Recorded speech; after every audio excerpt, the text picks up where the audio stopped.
Good morning. I'm here with Miriam, and I are here to talk about how to create a budget. I'm going to talk about an overview of a budget and why it's important.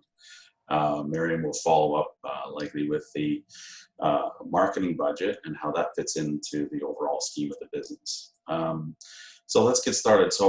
A business budget, why is it important? Obviously, you want to know where your money goes and where it comes from. And so overall, if you don't have an idea of where your money's coming from, then how do you know what you've got left over if you don't create a proper budget on going forward? So it's really important to have that understanding of your business so you can create some long-term goals, where you want to go forward with your business, where you want to spend your money, and how you want to grow it. So as I said, so you need the budget to make some sound financial decisions, and it creates a financial roadmap for your business basically into the future and to achieve those financial goals. And it also will help you as you go along to identify where to grow your revenue and or cut spending. Sometimes your expenses can get out of hand and you don't even realize it until you start comparing with your budget and saying, well, wow, I didn't realize I was going to spend that kind of money, and I'm not getting maybe an efficient use of my funds. So another reason why a budget is very important also is to help land some funding. So you want to be able to show the bank that, you know, this is where we're going into the future, and say you need to purchase some equipment or whatnot. So that will help you basically target those kind of goals.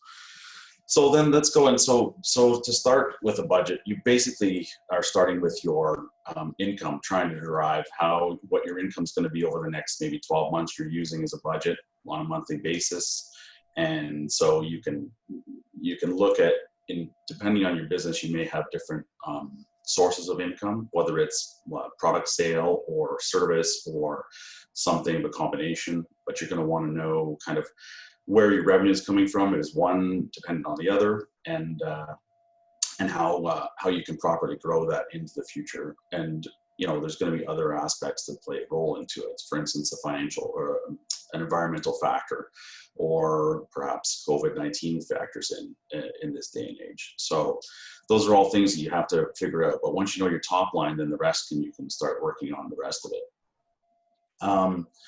As you go through, then you also have to determine your fixed costs. So as you go down through your expenses, you're going to want to see, okay, what's my rent? What's my utilities? The ones that are more fixed. My internet and my phone plans are likely fixed. Web hosting, some payroll costs. Not all payroll costs. They may be variable if you have hourly staff, but some very, very much might be fixed if you have salaried staff. And then obviously, so you want to figure out what the month-to-month costs are, and then put those into your budget. And then as you work through that, then at least you can derive what those expenses are going to be. And then we lead into our variable expenses, and those are going to be things like, depending on what type of business you have, electricity and gas will be obviously variable depending on the climate and the usage, shipping costs. Sales commissions, things like travel costs, they may obviously be very variable as well. So as we go through, once you get those costs in there, then you can kind of start to see the budget coming together, and you can say, okay, well, now I know where my expenses are going, and if I can work away at trying to figure out if I can lower them in any way or make them work more efficiently for you. Then you also have to predict any one-time costs. Now, these can be like, so say you have to upgrade some computers or something that might be on the horizon, to say, well, we have some extra funds this year, so we want to upgrade our IT or a phone system or something like that. And it's only really to move your business forward more efficiently and into the future. So then once you get all those costs put together, and then you basically pull it all together, and it's going to look something like an income statement. So you're going to have your total revenue, and then all your expenses, and then you're basically going to come up with a net profit. Whether it's a profit, or if you find you're in the red, then maybe you need adjusting somewhere, and or maybe it's like a short-term thing that you have extra expenses that you just can't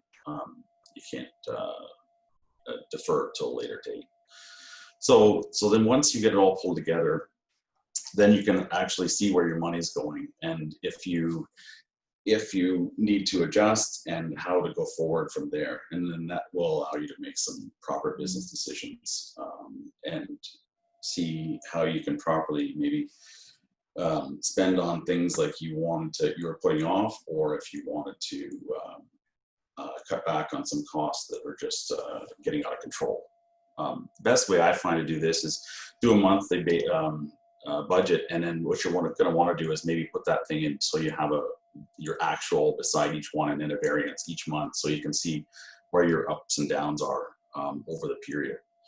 So, and that's kind of the best way I find to review it. And then you're going to also look at your cash flow to see where your money's going, and obviously you're going to have to budget likely some tax in there as well.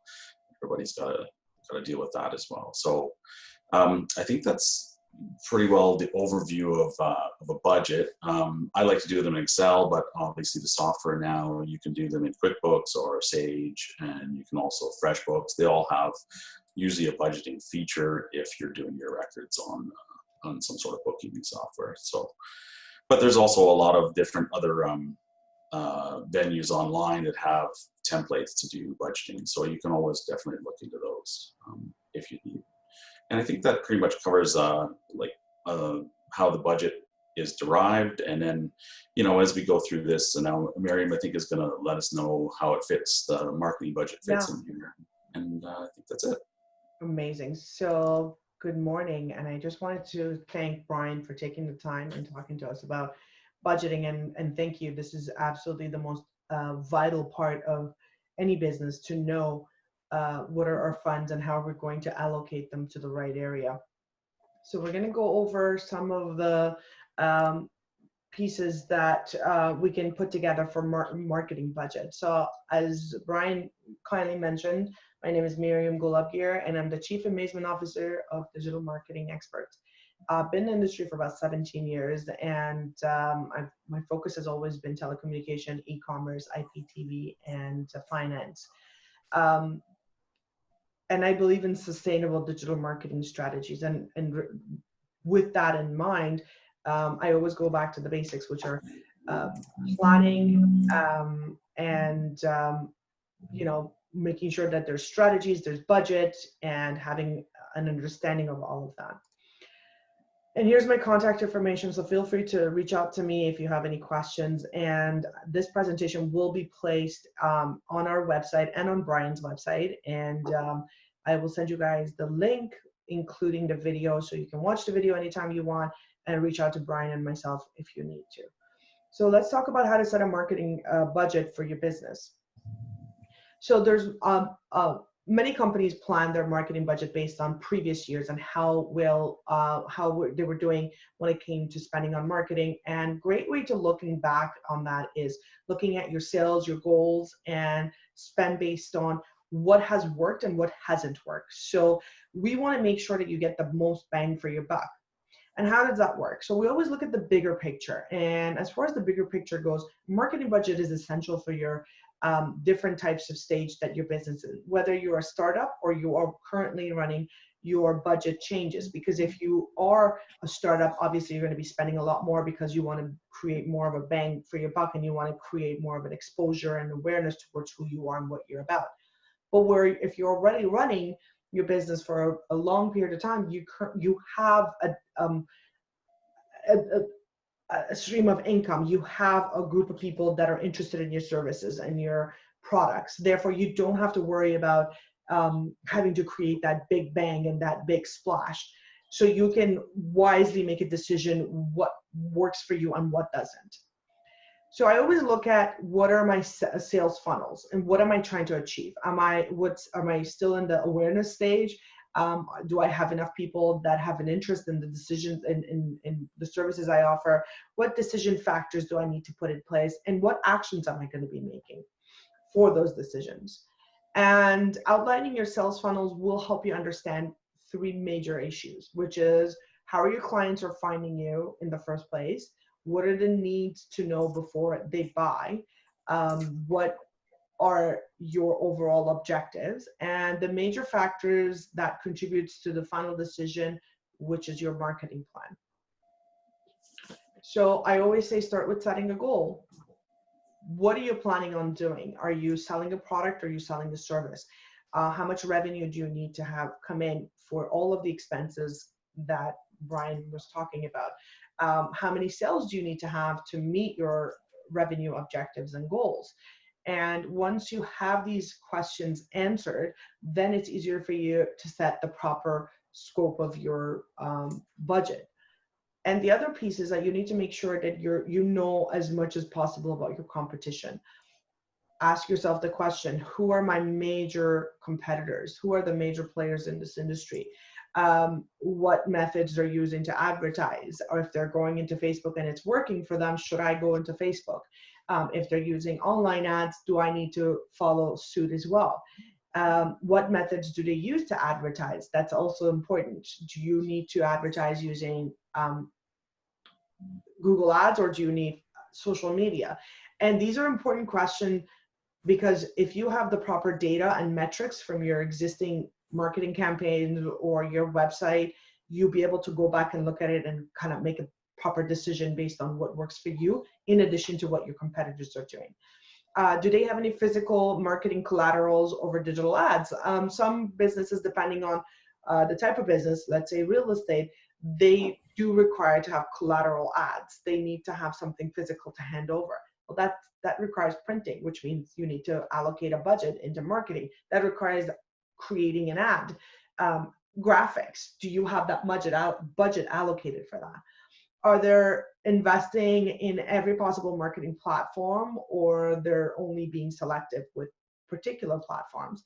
And that again makes a difference to what you're doing, because if your competitors are on all platforms, you may want to niche it into one particular platforms, or a different, or go into all platforms to kind of compete with your competitors.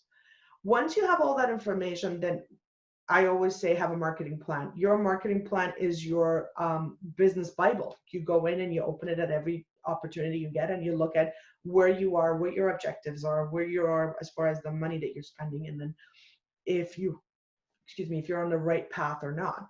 So use the information that you figured that you have, and outline these questions. How much money you'll need to spend to achieve your goals. And be realistic. We always tell clients, when you are trying to set your budget, be very realistic. Put all of your expenses first, and make sure that your business can survive without marketing. And then if you're ready to go online to advertise online, make sure your business is already making that advertising dollars before you go ahead and advertise. Basic marketing tools that you need to get started. Do you need to print? Do you need graphics done? Do you need banners? Do you need things for trade shows? What do you need? So you need to outline that again, be realistic. If you're only going to 2 trade shows a year, you don't need to have the biggest and the baddest and the greatest banners. You may need to start with something small. An understanding of how your customers want to be marketed to. This is very important because we always tell our clients, don't sell yourself online. Don't sell yourself on your advertising material, because I may or may not, as your potential client, want to be sold to. I may or may not want to be informed rather than being sold to. So that changes the way that you speak to me and you communicate with me. And that again changes the way that you market yourself.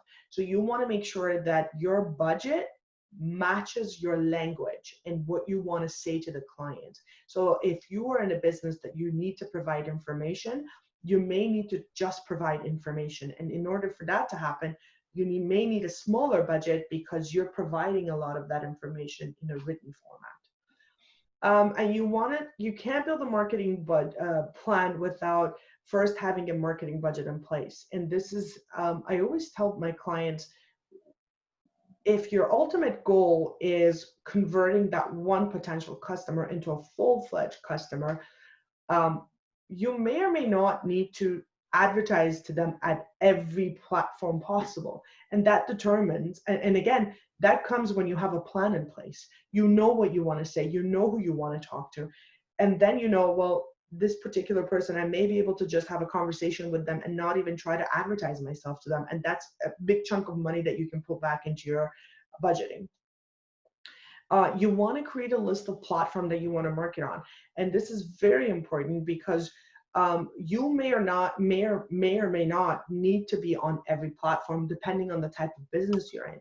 If you're only marketing yourself to other businesses, you may not need to be on Instagram or Facebook. You may only need to be on LinkedIn and Google Ads.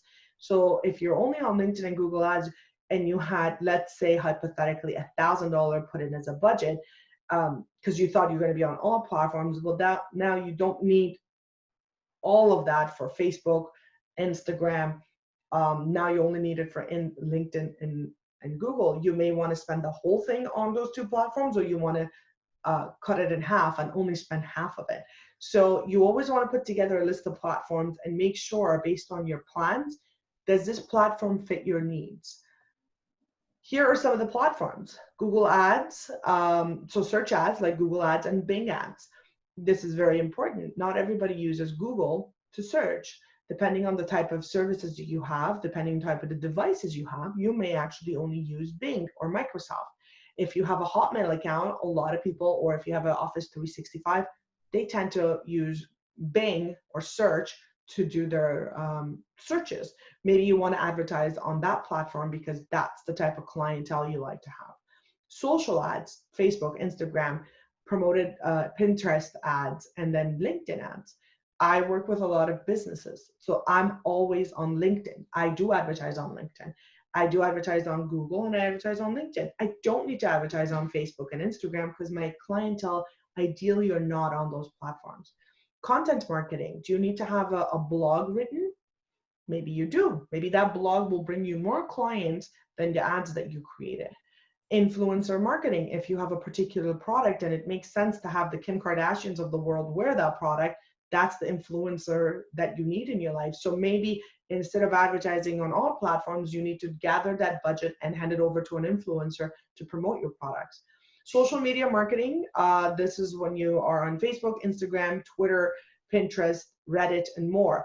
I have clients that they only start a question on Reddit, and that's how they get people to connect with them, and that's how they get clients. SEO and on-site marketing are also important. You may not necessarily want to spend the advertising dollars because you feel that organically you will get a lot more bang for your buck. So if someone finds you organically, you may feel that that's the right path for my business. Kudos to you. You should totally go that way and optimize your website. Physical marketing products like signage, flyers, postcards, and trade show signage, they also work. I used to attend trade shows, and I would get tons of referrals and clients speaking to me at trade shows and eventually become actual clients. So if that's the route you want to go, you need to allocate a budget for that. Referral programs and affiliate programs. Referral programs are very hot, especially right now during this pandemic.